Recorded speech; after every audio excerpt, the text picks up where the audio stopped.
Welcome to Scandal Water, where the tea is hot and the conversation lively. Your hosts, Candy And Ashley, will discuss a peculiar story somehow related to the entertainment industry.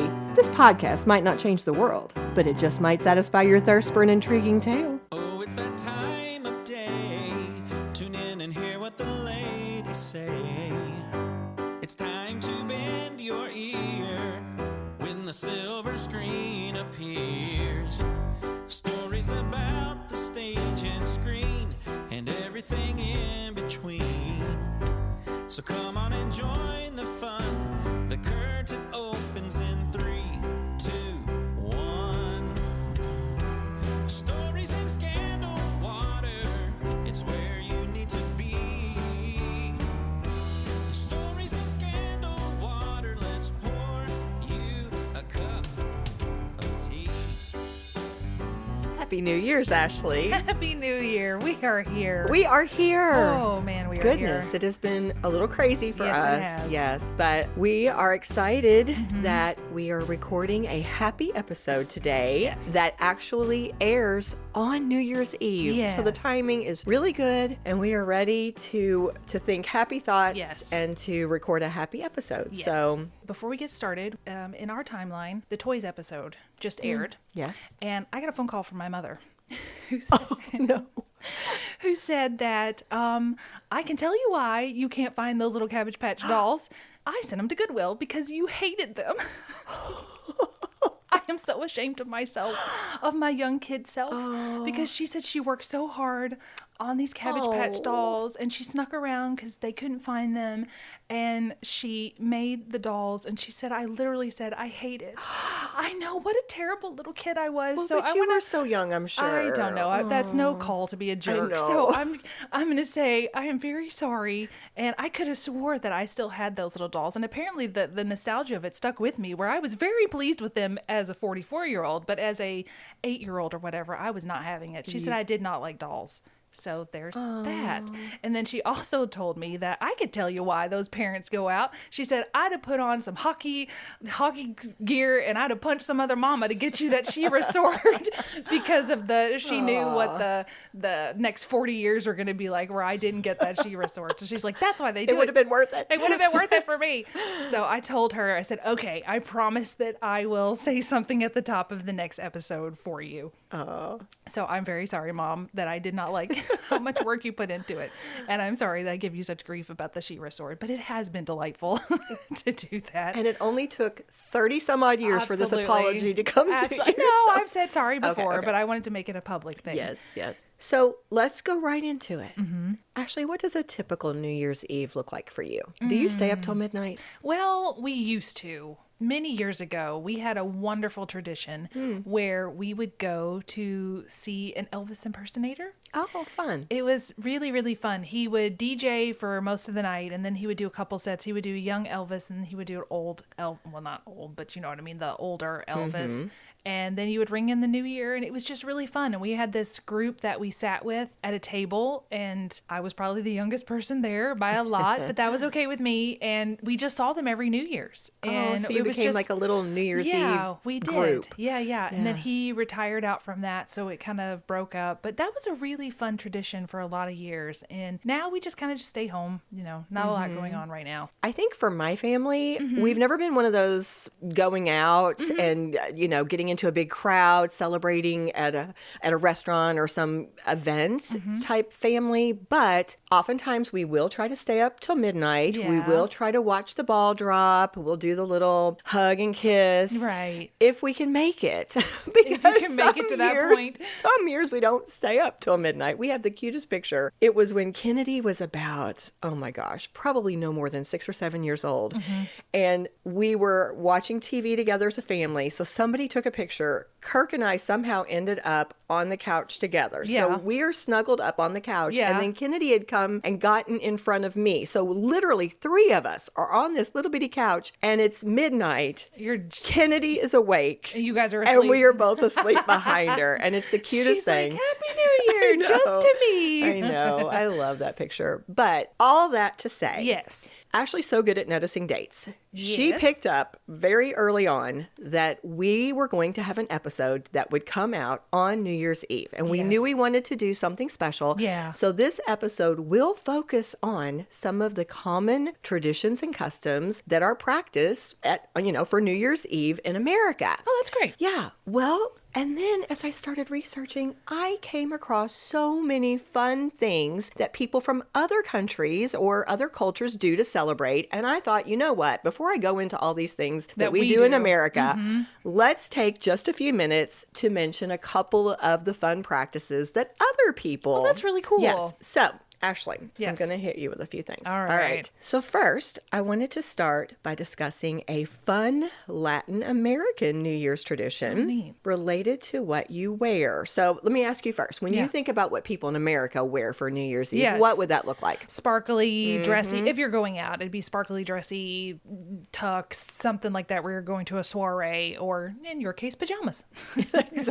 Exactly. So what I found is people from other cultures, dress matters a lot. There are places where people wear white because it's symbolic. There are places where people wear polka dots because it's symbolic. That's neat. But the one that really hit me, this Latin American custom, relates to your underwear. What?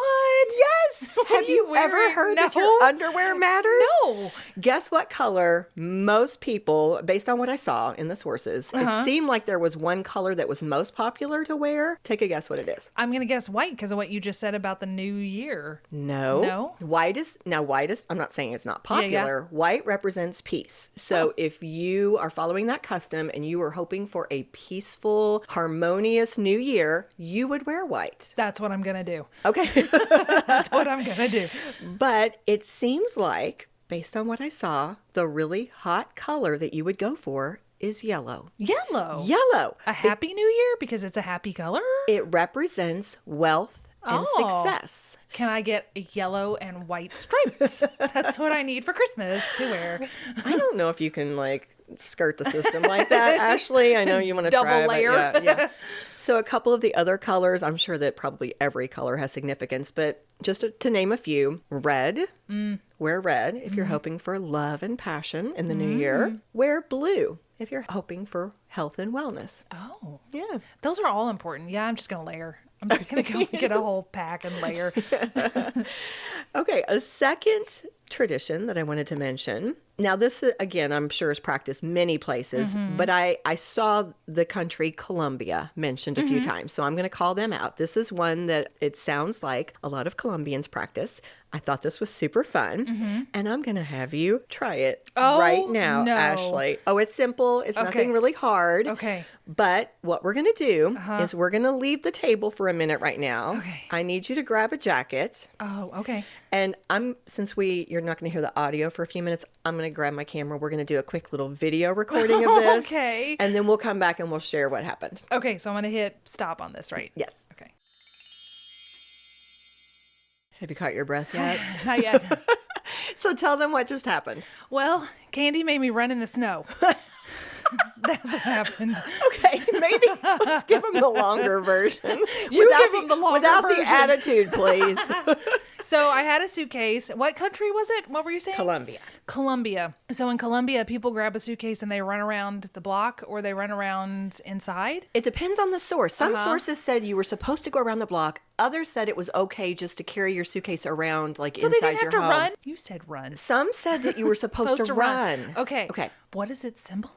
What do you think? Yes. What do you think that symbolizes? Leaving the old year behind and coming into the new year, like ready to go. That is a great guess because It's a lot of totally things, wrong. a lot of customs absolutely represent that. This particular one is if you want to travel.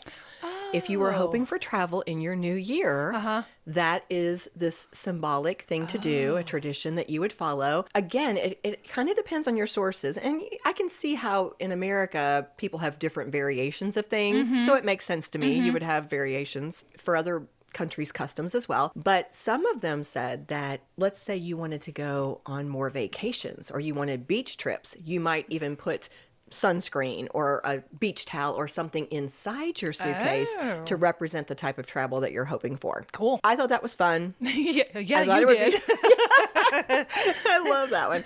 Okay, Third, final one. This one is a tradition that is celebrated in Denmark.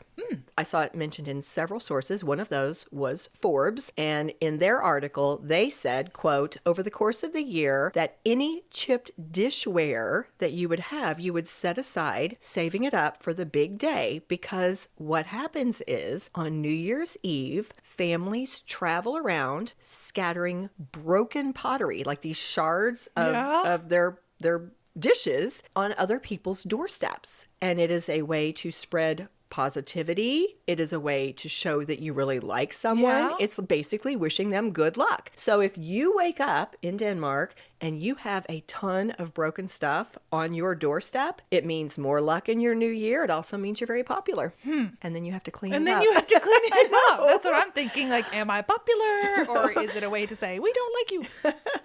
But anyway, you look at it, that sounds kind of fun to get to smash things. Yeah, that part would be cool and cathartic. Well, there you go. That's lovely. 3 traditions celebrated in other places. And now we're going to focus in on some of our most popular American traditions. America. So we're going to start with, I think, the event or the tradition that most Americans associate most commonly with New Year's Eve. What comes to your mind first when you think about a New Year's Eve tradition and what people do on New Year's Eve? They watch the ball drop. Thank you. Yeah. That is what we had to start with that because that is such a big deal. So I came across so much fascinating information about the ball drop. The Times Square website, they have an official website where they have fascinating information. Give them a shout out. Go check them out if you want to know more. But I'm going to start with 5 fun facts, many of these from that site. Okay. So if you were to decide to go to Times Square and watch the ball drop in person, the website warns you that you could be spending an extended period of time outdoors in potentially below freezing conditions. Yeah. So they literally tell you it would be a great idea for you to wear well-insulated clothing with layers, synthetics, wind-resistant, water-repellent outerwear. Oh, and they also say it'd be a good idea to wear a nice solid, like Hat. Hat, yes, Yeah. a warm hat. This is one you had told me, I think. I had never thought about this until you mentioned it. There are no portable restrooms in Times Square, so they recommend, they tell you that a lot of people wear adult diapers. I don't think it was me that told you that. Okay, but somebody would told be me that. Oh my gosh. That's enough to make me not want to go. I am never going. I know. No restrooms. What do you do? Well, yes, we know what you do. You wear the diaper. A lot of people, that's exactly what they do. How awful. I know. Okay, so that one wasn't so positive. No. All right, this is fun. They started something called Wish Fetty in 2015. Do you know what that is? I'm going to guess that you write your wishes on pieces of paper and then it gets shredded and you pop it and you hope it comes true. You are half right. Yes, this is directly for Times Square and the ball drop. People are invited to record their wishes for the new year. They can submit them at the wish wall in Times Square, or you can do it online. All of those wishes then, if they're submitted in time, are turned into confetti that falls over the crowd at midnight. That's really sweet. I Times like Square. that. I know. Speaking of that confetti, more than 1 ton of it is typically dropped in Times Square at the beginning of a new year. Yeah. And this past January 1st of 2024, it took approximately 187 sanitation workers, less than 6 hours, because they basically did it by daybreak, to clean up 100,000 pounds of litter, confetti, and party hats that had been left by the people celebrating. I don't want to think about what else they left. Well, true. Well, I thought those were some interesting facts. But now let's talk about the history. Okay. Now, do you know anything about this? Is there anything you No, want to I share? don't. Are you talking about the Dick Clark's New Year's Rockin' Eve kind of Well, history? the ball drop. Yeah. Like specifically no, the ball I drop. don't. That's what I know it from is when Dick Clark did it. Yeah, 100%. I think that's what most of us Everybody. watch, And right? now it's Ryan Seacrest, right? Yes. Okay. Yes. Well, the very first New Year's Eve party in Times Square did not actually involve a ball drop. So here's how this all came to be, okay? But what happened was the New York Times was opening a new headquarters, and they wanted to have a big party. The newspaper's owner was a German Jewish immigrant named Adolf Ochs, O-C-H-S, I think you'd say it that way. But he wanted to make this a big deal, okay? He was designing this huge party to focus on this new and very impressive Times Tower that was being opened as a place for their newspaper to have like all the printing needs that they needed. At the time, this was Manhattan's second tallest building, but if you actually measured from the bottom of the sub-basements, then it was the tallest. Ooh. So this was It's a big deal. It was a big deal, yes. According to the website, this man spared no expense. It was an all-day... John Hammond it. It was an all-day street festival, and it ended with this very impressive, lovely fireworks display that was set off from the base of the tower. According to the Times Square official website, quote, "At midnight, the joyful sound of cheering, rattles, and noisemakers from the over 200,000 attendees could be heard, it was said, from as far away as Croton-on-Hudson, 30 miles north along the Hudson River." Wow. So this was so popular. People loved his party so much that Times Square became the place to have the party, because it had been somewhere else prior to this. So now this is the site to do it. But the city threw a wrench in the plans when 2 years later they banned the use of fireworks. I was going to say that's not going to last long. Yeah. So this fella, Oakes, he needed to come up with something else that would be exciting and impressive, and that's what led him to the idea of the ball drop. So he arranged to have this huge illuminated 700-pound iron and wood ball made and lowered from the tower flagpole precisely at midnight. That was going to signal the end of 1907 and the beginning of 1908. It was actually lowered by hand. No. Yes. 700 pounds lowered by hand? They had to crank. I'm picturing them cranking it. Yeah. I'm not sure if that's accurate, but that's what I see in my mind. But then an electrician turned a switch to light up a sign displaying the numbers of the year, you know. 1908. And, right. And this was very impressive. This was a novelty at the time. Yeah. People were blown away. I would So be. this was a hit. The ball drop was a hit, and this tradition was born. The New York Times eventually outgrew the Times Tower, and they relocated to a new spot in 1914, although they actually owned the tower for a long time after that, until I think the early 1960s. But it didn't matter. New Year's Eve in Times Square. We're going there. Yeah, it's a thing. It's established. It's done. It continued on without a hitch. Now, the only gap was in 1942 and 1943, they could not have this glowing ball. Yeah. So they had a dim out going on in New York City. The crowds still gathered. I mean, not as big, but the people who came during those 2 years, what they did at midnight when it turned to the new year, they had a minute of silence followed by chimes ringing out from some trucks that were parked at the base of the Times Tower. That's really beautiful. I thought so too. So over the years, the ball has changed. In 1920, they moved to a wrought iron version, and then they moved to an aluminum version in 1955. I bet the aluminum was lighter. Yes, absolutely. Yeah. Yes. And then in conjunction with this campaign they had, it was this big marketing thing, I Love New York, that ran from 1981 to 1988.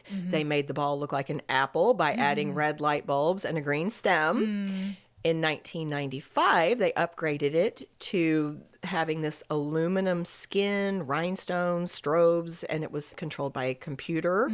That was kind of a big thing. And then there was a big redesign that came about for the year 2000, because that was a big thing. Yeah, Times Square 2000, this millennium celebration. Okay. So this was when a lot of the new lighting technology was brought in. But then another big milestone came up when they had their 100th anniversary. 2007. Exactly. So according to the website, quote, in 2007, for the 100th anniversary of the Times Square ball drop tradition, a spectacular new LED crystal ball was created. The incandescent and halogen bulbs of the past century were replaced by state-of-the-art LED lighting technology that dramatically increased the brightness and color capabilities of the ball. They're going to blind you this time. Oh, For the you are 100 not going to miss it. years. So the site goes on to say that the beauty and energy efficiency of the Centennial Ball inspired the owners to build a permanent big ball that would be left up year round. Did you know that Really? it's up? I did You can go not. see it any day. It's there. It's just hanging, Yeah, waiting. it's hanging there. It's the one that's still there. It weighs nearly 6 tons. Okay. 12 feet in diameter with 2,688 crystal triangles of varying sizes that are illuminated by 32,256 LEDs. The crystal triangles, by the way, are made of Waterford crystal. What? Yes. Somebody's going to scale that and snatch some crystals.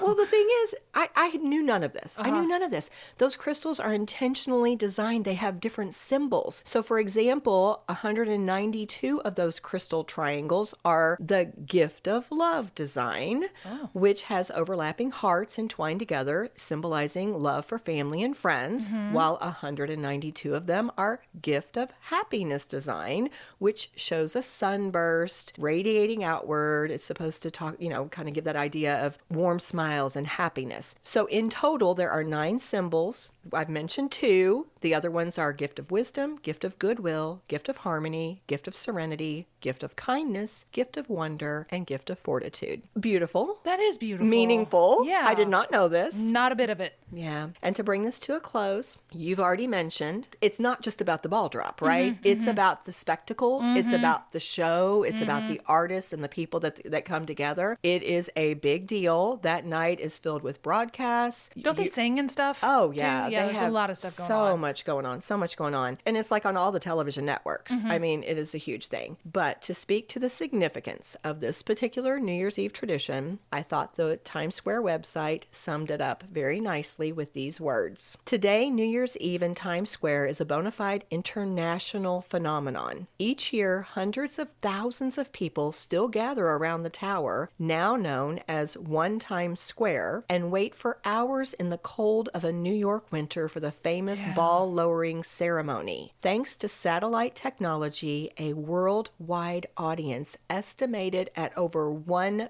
billion people Oh my goodness. watch the ceremony each year. The lowering of the ball has become the world's symbolic welcome to the new year. Oh, that's lovely. I thought so too. So that was my little foray into the ball drop. I love it. And so the ball drops, there's the countdown, and we go into the new year. What typically happens next? When the ball hits the bottom and we have hit the new year, what's the next tradition that comes to mind? We all sing the song I can't pronounce. Oh, but first, we got to kiss each we other. got to kiss. We got to kiss We each got other. to kiss. And then we sing. So now we're going to talk about the kiss. Okay. All right. So the history behind the tradition of the kiss at midnight on New Year's Eve is a little fuzzy. Many people believe that the custom of the kiss can be traced back to 2 winter festivals: Saturnalia, which was a pagan holiday celebrated in ancient Rome, and Hogmanay, a Viking tradition that is actually still celebrated on New Year's in Scotland. In fact, it's going to get mentioned again in a little bit. But Saturnalia was held annually during the winter solstice, and Which is tomorrow for us. oh, really? Yeah. Okay, I didn't know that. But basically, it was this huge party that apparently involved a lot of drinking, and therefore people thought it probably also involved some kissing. And because Saturnalia was held between December 17th and December 23rd, many experts believe that's how the New Year's kiss got its start. Now, in terms of Hogmanay, that tradition, they definitely did have one that involved a New Year's kiss, but these kisses were actually given to greet strangers and friends as you would wish them a good New Year. Oh, okay. Okay, so many people think that the kiss somehow goes back to one of these or both of these winter festivals. But according to an English professor named Daniel Campora, who was quoted in a recent Reader's Digest article, at some point along the way, the New Year's Eve kiss also became part of both English and German folklore. So it's kind of spread, right? In terms of its significance, this same professor said, quote, "Whoever a person is with at midnight portends what type of luck they will have for the rest of the year." So apparently it matters who you're kissing. Wow. Now, I saw other sources that said it speaks to your relationship. You know, Yeah. like if you're kissing at at midnight, that means it's a better chance you're going to be with this person. Yeah, And that makes sense. Right. Now, how did the tradition spread? Well, when immigrants came to America, they obviously would bring their traditions with them. And it is believed that it was very likely the German immigrants who were most influential in bringing the custom of the New Year's kiss to the U.S. So we had that group of people bringing it. And they also said in one source, I thought this was really interesting, that the advent of electricity probably also helped tradition of kissing to take off. This was from a Time magazine article. And here's what they said, quote, After electric lighting was introduced in the 1880s, nightlife options began to proliferate. It was only then that it became normal for people to go out on the town on New Year's Eve and stay out until midnight. Because now you can see. Right. Yeah. And, quote, that's when the custom of toasting really takes off, an expert on the subject named Alexis McCrossan says. And for the loved ones who toasted at midnight, it would be natural to share a smooch. Aw. Okay. I'm grateful for electricity. Well, yes, yeah. So to end this quick little section on the New Year's Eve kiss, an important reminder that the Reader's Digest article gave numerous times was, whether it's a tradition or not, the kiss should always be consensual. Oh, yeah, for sure. Yeah, you don't just kiss somebody No. because they're there. Yeah, you don't just do that. All right. Well, you know what? We're going to stop there, Okay. take a break. Okay. And when we come back, we'll talk about a couple more traditions. I love it. We love including listener voices in our episodes, and we're always looking for more. So tell us, where do you sip your scandal water? Do you catch up on the tea while folding your laundry, sitting at your work desk, working out at the gym? Let us know by sending in your shout out, telling us your first name, your hometown, and where you are or what you're doing when you're listening to Scandal Water. And you just might hear a voice you recognize starting one of our upcoming episodes. Email your audio clip to scandalwaterpodcast@gmail.com. The voice memo app on your phone will work just fine. Cheers. All right, we're back. All right, we're walking through New Year's Eve. Yes. The ball has dropped. Yes. We've kissed our loved one, Yes. if we had one there with us, And not some stranger. and not some stranger. What's next? We sing that song. Which song?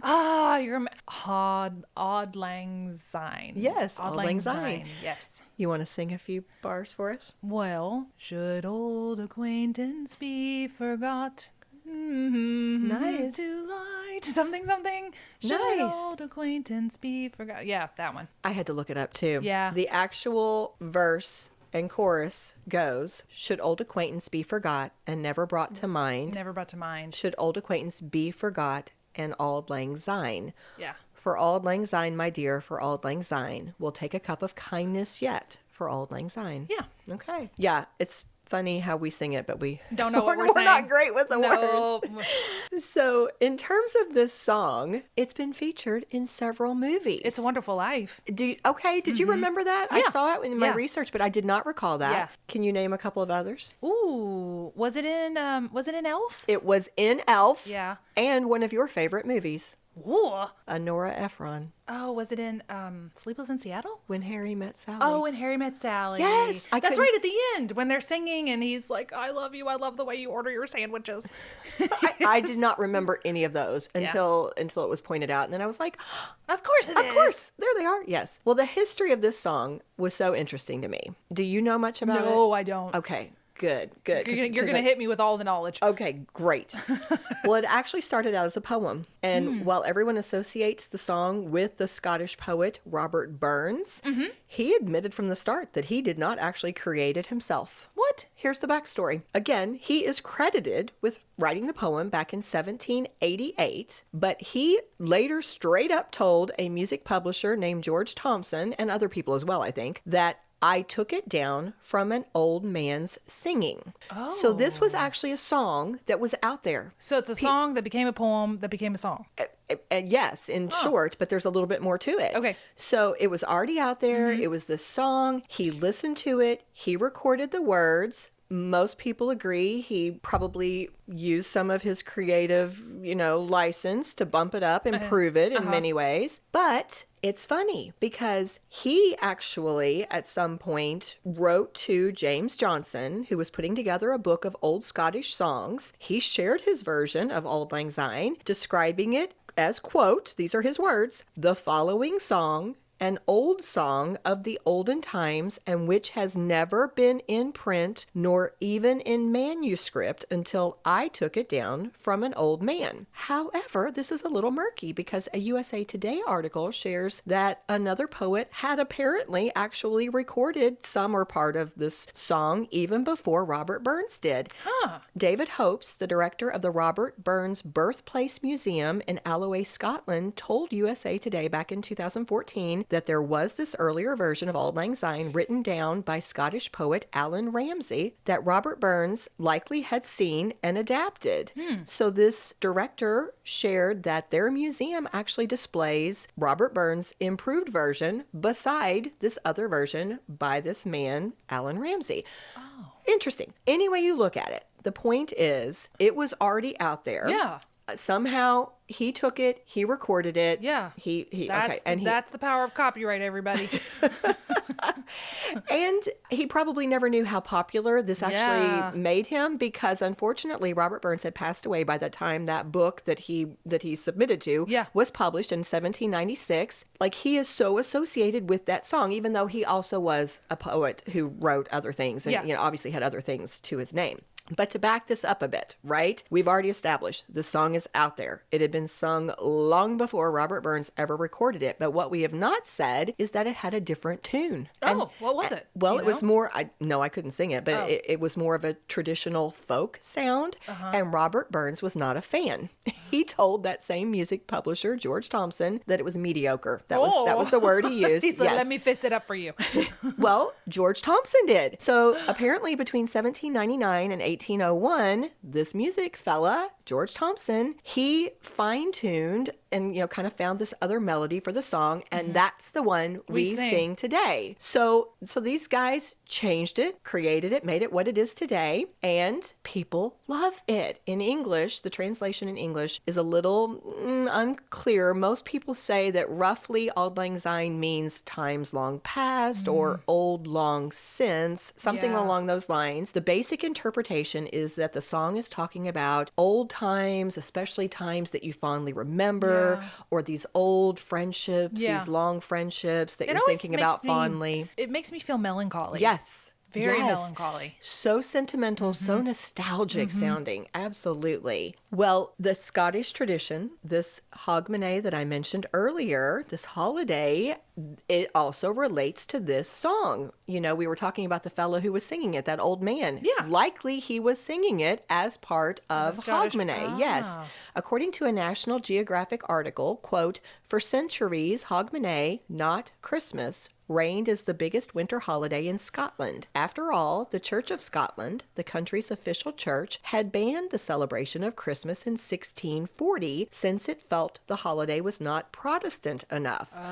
So during Hogmanay, Scottish men, women, and children would give each other gifts. They would visit friends and neighbors to welcome the new year, and they also sang a lot of songs, this being one of them because it had that emphasis on, like you said, it was nostalgic and sentimental, and it focused on friendship and thinking about the past. So they said in this same article, Burns's Auld Lang Syne expressed the essence of Hogmanay, bidding adieu to one year so another could begin.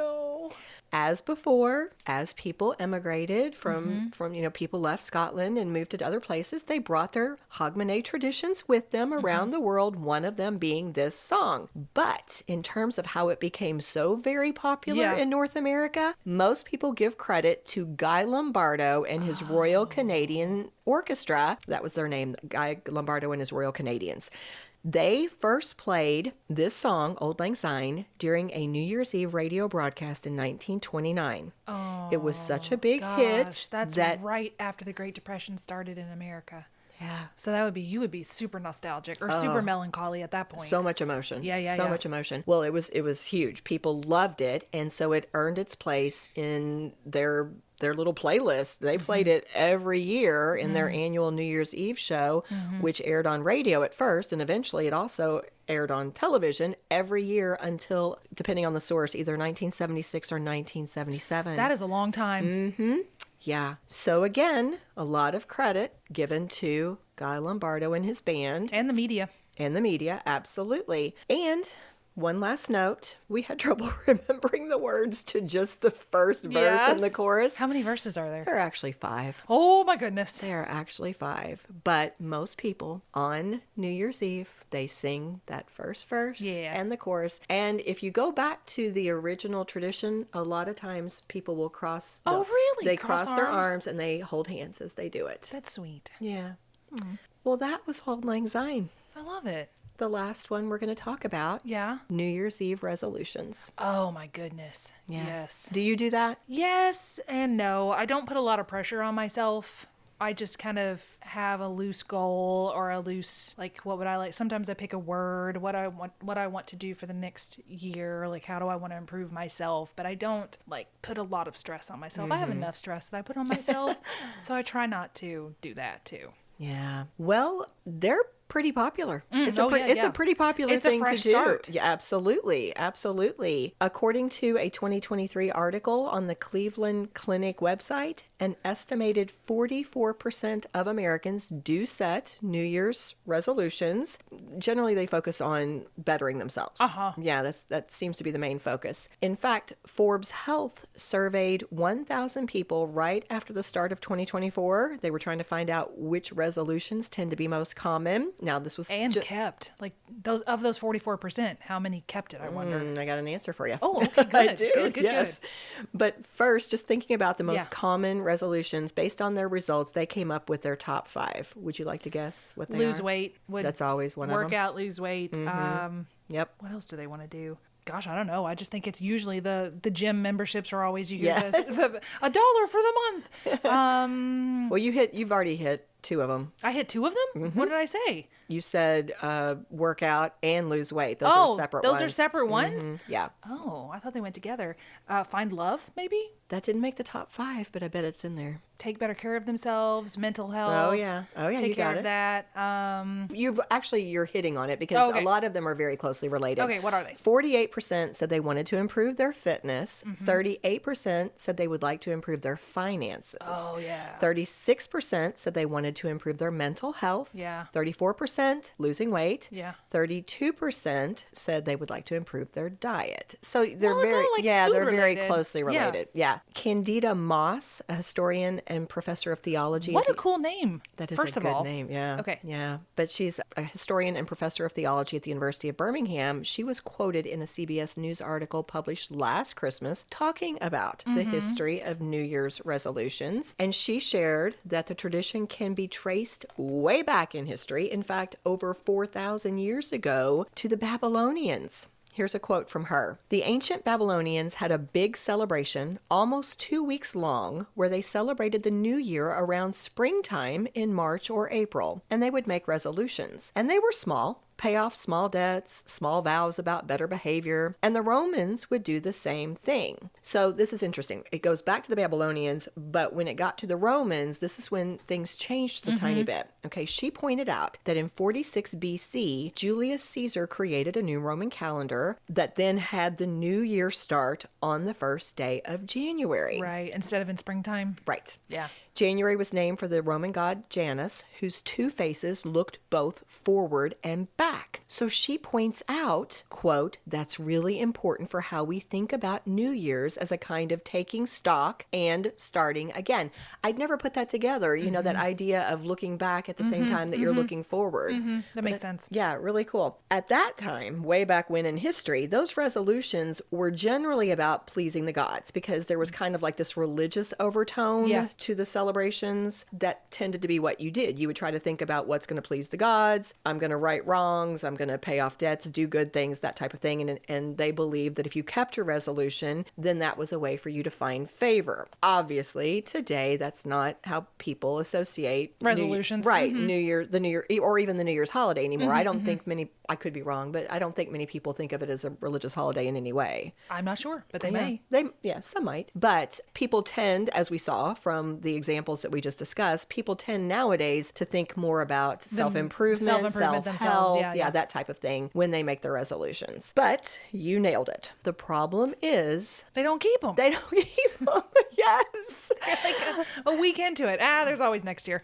I saw several sources that said most people will have dropped their resolutions by the time they get to February or March, if not before. If not before, it's nothing. Yeah, and most sources agree that it is less than 10% of the population who actually fulfill their resolutions. My goodness, come on, guys. So I will end with something a little hopeful. Okay. That same Cleveland Clinic website that I mentioned before, they offered a few tips. Okay, So if you were what do they making got? resolutions this year, if you were making resolutions, here are a few suggestions about how you might hopefully have a better chance of keeping them All right. or fulfilling them. They said, we tend to set these really big, broad goals, and that's hard. Yes. They said instead, break it down into steps or smaller goals, which will help you see success along the way, and then you're more likely to stick with it. Okay? They said actually create a plan. So instead of just like, I'm going to work out more, I'm going to work out 2 days a week, and I'm going to do it in the mornings, and then I'm going to pick it up to 3 days a week once I've done this many times. Like, have a specific plan. Right. Okay? They said, set yourself up for success. So for example, let's say you said you want to improve your eating habits. Well, then maybe telling yourself, I'm going to do meal prep every Sunday helps you to then stick with that. So like finding ways to set yourself up for success. And then finally, they said, now these are my words, not theirs, but don't give up or beat yourself up if you fall off the wagon. Right. You know, if Right. you realize, oh my goodness, I'm kind of failing right now, you don't just stop, go back in, set Yeah. your small goals, come up with your action plan. It's okay. Yeah. We all have lapses. I heard a quote once that said, and I don't know who said it, or if I'm going to say it right, it's my version of it. How you spend your days is how you will spend your life. So, you know, your days are small chunks, and that's how whatever you do every day is eventually going to add up to how you've spent your life. Yeah. Yeah. That's a good one. Armchair psychologist. Well, that brings us to our armchair. Okay. And I thought it would be interesting. We have a new year coming. Yeah. And something that you and I both love, something that's so important to us, something that we've invested a lot of time in is this podcast. It is. And I thought, well, maybe we should share a few of our resolutions, some of our hopes or Yeah. dreams Yeah. for the coming year for the podcast. We've talked before that this podcast takes so much time. And another quote that I cannot remember where I saw, but I wrote it down, is work joyfully, not hard.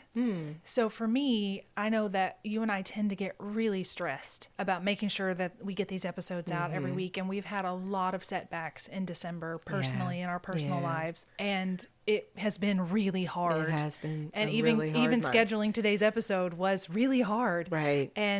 But once we got down to doing it, it has been a joy to sit across from you. Mm-hmm. And I want to keep that spirit of, I love sitting across from you and learning, and that part is joyful to me.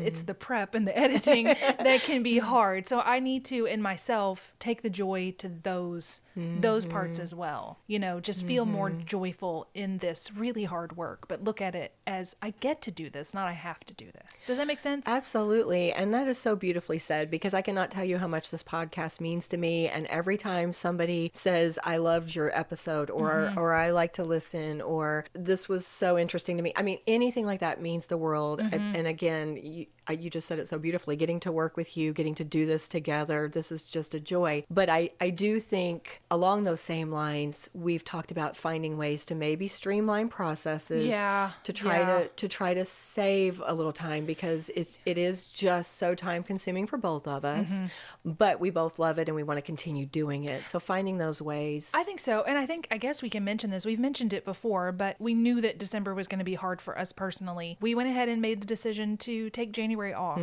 but that meant actually taking December off. So while we will be working in January, it will be for the February episodes. Right. So, but our friends and listeners have come through for us, and they have submitted their fan favorite episodes, which is what you'll hear in January, with some new intros and some voice memos from them. So I think it was important for you and I to go. We've done over 100 and over, I don't remember now, what are we at? 160 plus. I know we were at 160 in November. And it's also important for our mental health to take those breaks when we need to, which we really needed to this month. Yeah. Well, and just one last note, because we love it so much, I know we say this all the time, but I mean, it's just the reality. What really helps to keep us going is when we grow. And so it is more appreciated than you know if you do enjoy the show, if you do want to support us, rating, reviewing, sharing. It just means the world to us, because our goal is to keep going. Yeah. And in order to do that,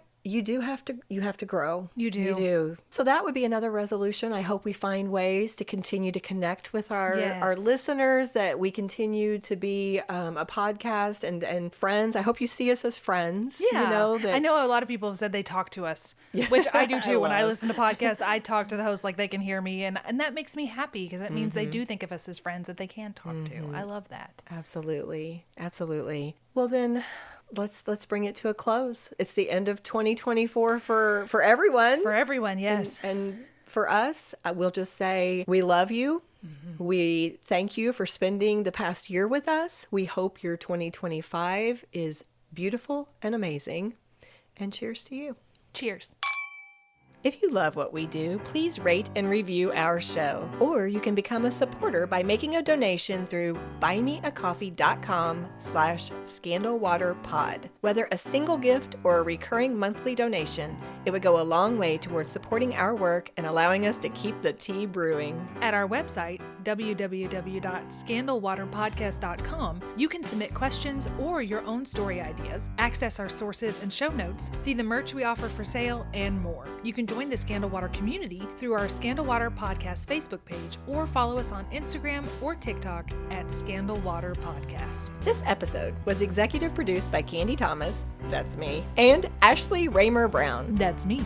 It was researched and written by Candy Thomas and edited by Ashley Raymer Brown. A special thank you to Josh Martin, who wrote, composed, and performed the Scandal Water theme and other music. Matt C. Adams, who created the artwork, and Joshua Reith, who designed our website and provides ongoing technical support. As a reminder, this podcast is purely for entertainment purposes. The thoughts and opinions of the host during each episode of Scandal Water are their own and do not reflect the opinions of any future guests, advertisers, or clearly professional psychologists. Thanks for listening.